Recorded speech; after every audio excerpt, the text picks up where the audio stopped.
Last week in Michigan politics, as election season continues, we bring you the latest from here in Michigan and how some are stressing the security and integrity of elections ahead of November. Plus, after tornadoes swept through southwest Michigan this spring, the state's governor is looking to get the federal government to reconsider its decision not to send a certain kind of disaster relief. I'm Josh Alburtus, and this is your 13 on your side rundown.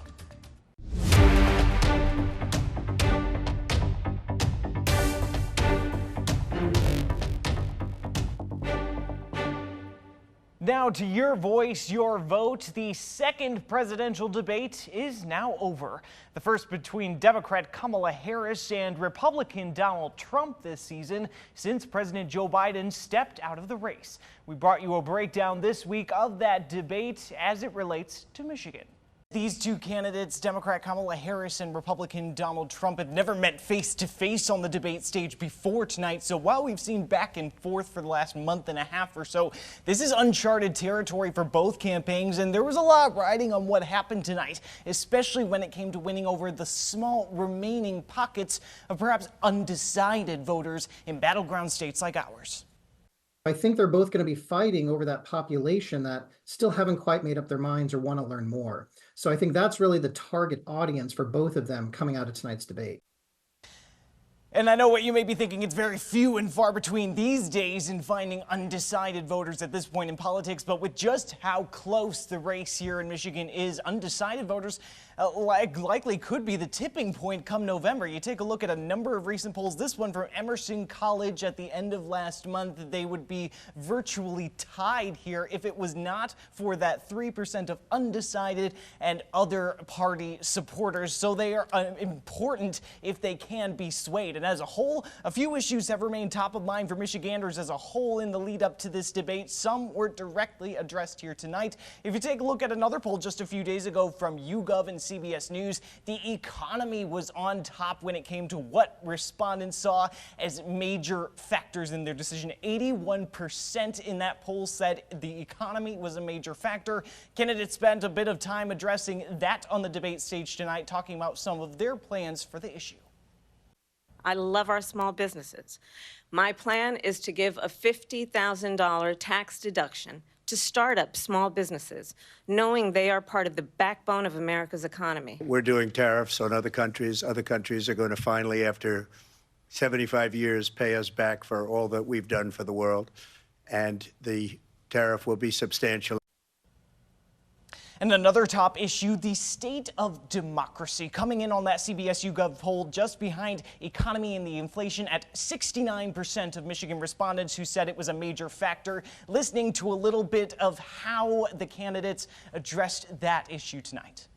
There is a place in our campaign for you to stand for country, to stand for our democracy, to stand for rule of law, and to end the chaos, and to end the approach that is about attacking the foundations of our democracy because you don't like the outcome. But those are cases, it's called weaponization. Never happened in this country. They weaponized the Justice Department.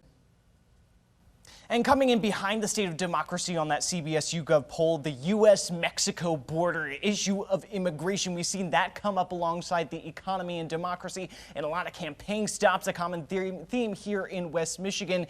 Take a look at how that was talked about in part.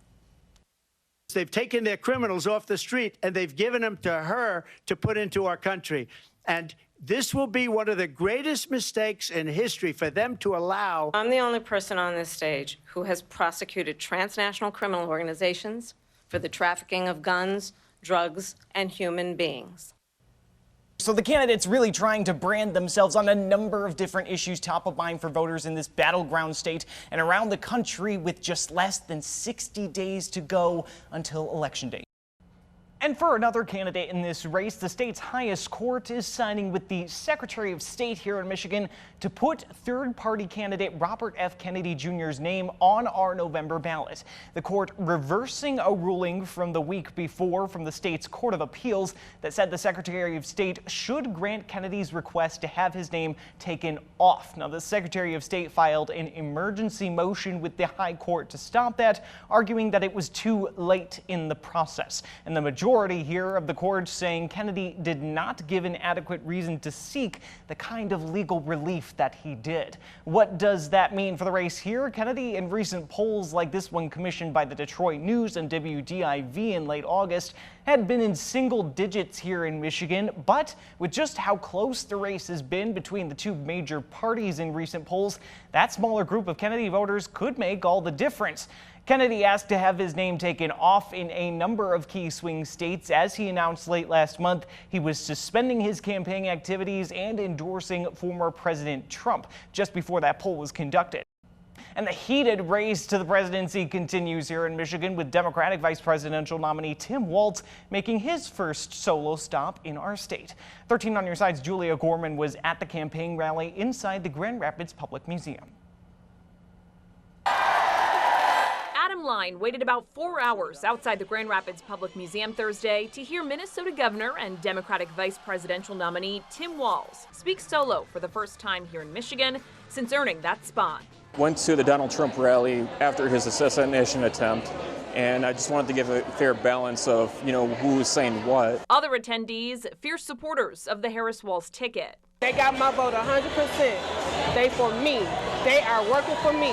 I just retired from teaching after 37 years, and Tim Walz is our guy. Landing at Gerald R. Ford International Airport around 6, a lineup of speakers hyped up the crowd ahead of his arrival, including Grand Rapids Mayor Rosalind Bliss and Governor Gretchen Whitmer. Tim is a fundamentally good person. He shows up. He works hard.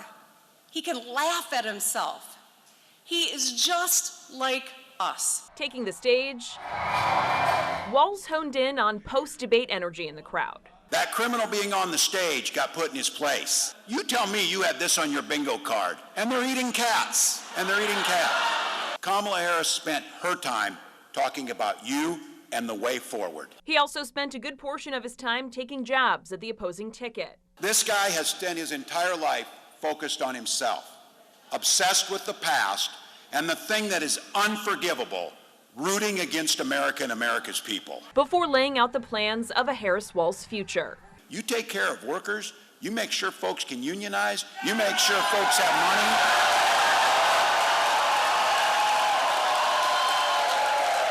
You know what happens when you do that? The economy grows and businesses soar. Also touching on prescription drug and grocery prices, small businesses and gun control, Walz wrapped up by highlighting our key battleground status. The presidency of the United States and the future of our democracy could very well go right through this room in Grand Rapids. That's how important Michigan is. And as the poll numbers show, the race remains tight here in Michigan this week. Former President Donald Trump is expected to hold his own town hall in Flint. Arkansas Governor Sarah Huckabee Sanders will serve as the moderator for the meeting on Tuesday. According to a news release from the campaign, Trump will meet with Michiganders to listen to their concerns and share his vision to make America affordable again. This will be the former president's 8th trip to Michigan this year. Claims of a rigged election in 2020 have since sparked years of uncertainty about integrity of our coming elections. Coming up, how one group is trying to dissuade concerns over the accuracy of our future elections. A new organization in Michigan is working to inform and ensure voters that the state's election system is safe and secure. The nonprofit organization is called Democracy Defense Project, and it includes politicians from both parties. Among them, former Republican Governor John Engler and former Democratic Governor Jim Blanchard. They participated in a news conference this past week over Zoom to dissuade fears of a rigged election in our state. We are all devoted to our state. We know elections are clean and accurate and safe. We want to make sure those who help manage it Thousands of volunteers are also safe, secure, and respected. Lots of elections have been lost, and people who've lost those have been unhappy. They do silly things. There was a fellow over in Ottawa County, where I am in the summer, and Michelle and I are over there. He lost the primary for a county commission seat by over 1,000 votes, and he wanted to have a recount. I mean, it's just preposterous. The Democracy Defense Project is a national effort, and we have a link on our website, 13onyourside.com. And now turning to that recount in Ottawa County from the August primary election. The recount, as we reported previously, showing that the unofficial result still stood with a handful of votes changing. Ottawa County Clerk Justin Roebuck weighing in on one of the guardrails in election law that came into play and is meant to ensure that kind of election integrity. County Commissioner Roger Belknap requesting the recount after losing to challenger Phil Kyers and pointing to county website technical issues and inaccurate results briefly reported on 13 on Your Side's website. One of those votes changed coming from the duplication of a damaged absentee ballot, which is required by Michigan law.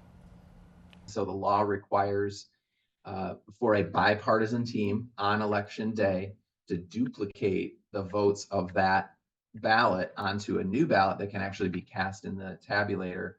And the team that was duplicating the ballot left off this particular race. The duplication team on election day did not properly duplicate that ballot. And what I thought was interesting there was the candidates have observers from both sides.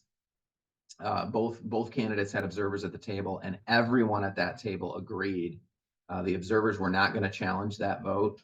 That vote was awarded to Phil Kyers, and that was a part of the process that everyone basically acknowledged.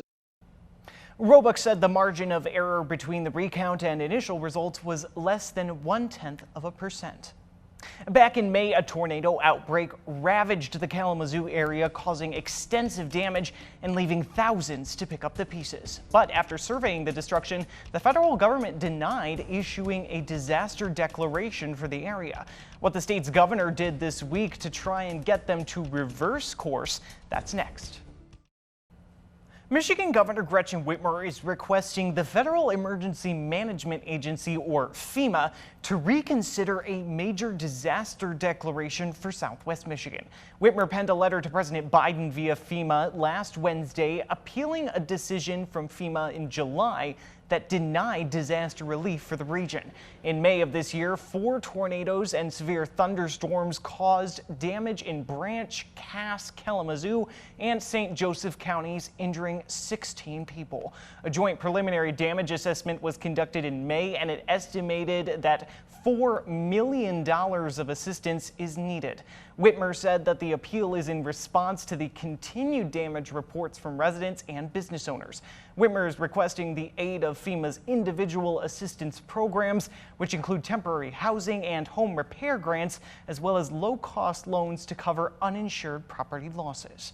Hospitality workers from across the state are getting ready to head to Lansing Wednesday in opposition to an increase in the state's tipped worker minimum wage. The Michigan Supreme Court ruled in July that the state was required to honor wage laws passed by the legislature, but then amended shortly after in a move the court deemed unconstitutional. The ruling is set to increase the wages for tipped hourly workers in the state dramatically over the next 5 years.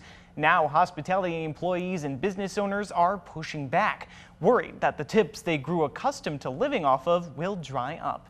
At least one local business says it is closing on September 18th, so their staff can go to Lansing as part of the Save My Tips campaign.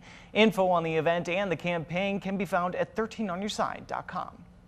A northern Michigan lawmaker who was arrested for what Lansing police called a possible felony-level offense has had his case handed over to the state attorney general. Representative Neil Frisky is yet to face charges for his arrest in Lansing in the early morning hours of June 20th. Lansing police responded to a report of a man with a gun and possible shots fired.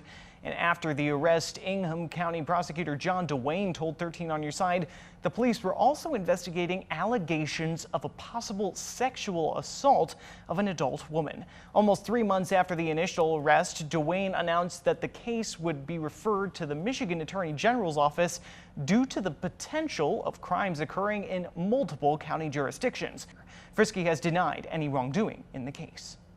Alongside election integrity, another issue top of mind for many continues to be election security and the security of the public servants who work them.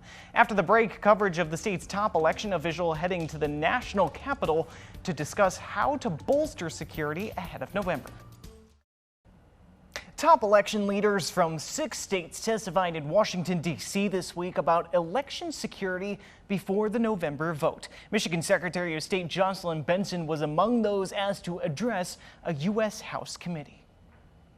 Election security is top of mind for every professional election administrator in this country. And so it is for many voters in Michigan as well, as a House committee convened in the nation's capital to address that very topic.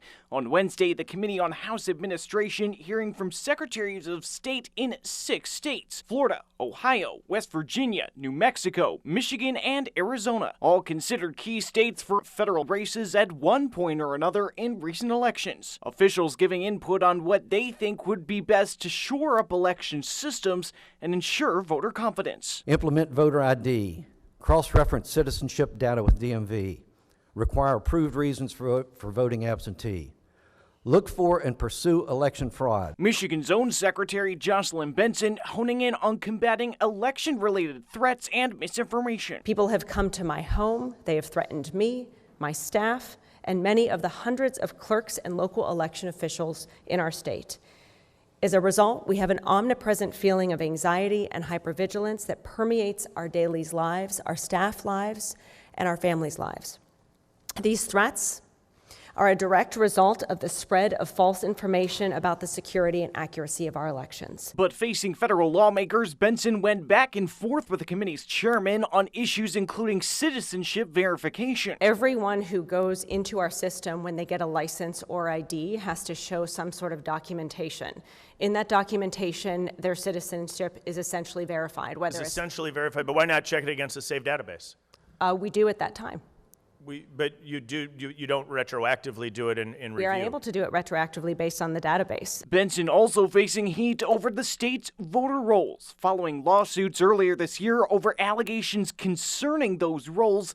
At least one of those lawsuits was originally dismissed in court. Do you have deceased people on your voter rolls? Yes or no? We vigorously. Yes or no?